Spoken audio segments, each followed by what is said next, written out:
दोस्तों, मध्य प्रदेश चुनाव का बिगुल बज चुका है। बीजेपी हो या कांग्रेस पार्टी हो, अपने अपने प्रत्याशियों की घोषणाएं भी कर रहे हैं, लेकिन इस बीच में सवाल ये है, क्या बागी गणित बिगाड़ सकते हैं दोनों दलों का? चूँकि हर बार हम ये देखते हैं कि जब भी विधानसभा चुनाव के लिए या फिर लोकसभा चुनाव के लिए टिकटों का वितरण होता है तो कुछ बागी भी निकल कर सामने आती है। यानी कि ऐसे लोग, ऐसे नेता और जो अपनी इच्छा जताते हैं टिकट पाने के लिए, चुनाव लड़ने के लिए, और उनको टिकट नहीं मिल पाता और आखिरकार कई बार तो लोग बागी हो जाते हैं, यानी पार्टी छोड़ देते हैं, पार्टी से इस्तीफा देते हैं, निर्दलीय चुनाव लड़ लेते हैं या दूसरी पार्टी में शामिल हो जाते हैं।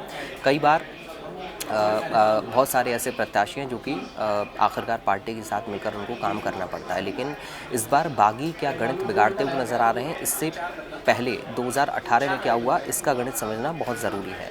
दरअसल विधानसभा चुनाव में बीजेपी ने 109 सीटें जीती थी 2018 में। कांग्रेस को 114 सीटें यहाँ पर मिली थी, जबकि बहुमत के लिए जो ज़रूरी आंकड़ा है वो 116 होता है यहाँ पर।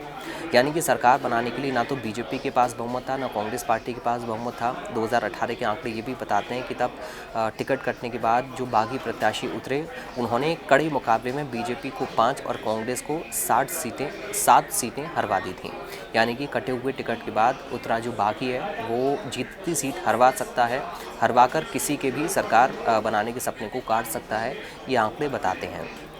अब मध्य प्रदेश में बीजेपी गुना और विदिशा को छोड़कर 228 सीटों पर प्रत्याशियों के नामों का जो ऐलान है वो कर चुकी है, और जिन नेताओं के टिकट कटे या फिर जो दावेदारी अपनी करते रह गए, वो बगावत के सुर भी अख्तियार करते हुए नज़र आ रहे हैं। अलग अलग तरीके से, अनोखे तरीके से प्रदर्शन आपने मध्य प्रदेश में इस दौरान इस वक्त आप देख रहे होंगे।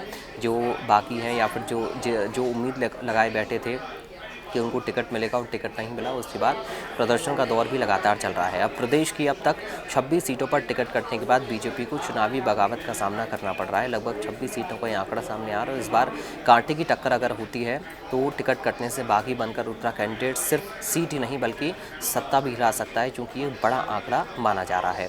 इसलिए पार्टी की पूरी कोशिश है कि जो कि नाराज़ हैं उनको आगे एडजस्ट करने की समझाइश देकर फिलहाल बागी बनने से रोका जाए, ताकि आने वाले वक्त में जब चुनाव होंगे तब पार्टी को इसका खामियाजा ना भुगतना पड़े। तो फिलहाल अभी इस वीडियो में हमारे साथ इतना ही, लेकिन इस बार मध्य प्रदेश में जो स्थितियां बन रही हैं उसको लेकर आपकी राय क्या है, और बागी क्या गणित बिगाड़ सकते हैं या नहीं, इस पर अपनी राय आप ज़रूर हमें कमेंट करके बताएं। इस वीडियो को लाइक करें और शेयर भी करें।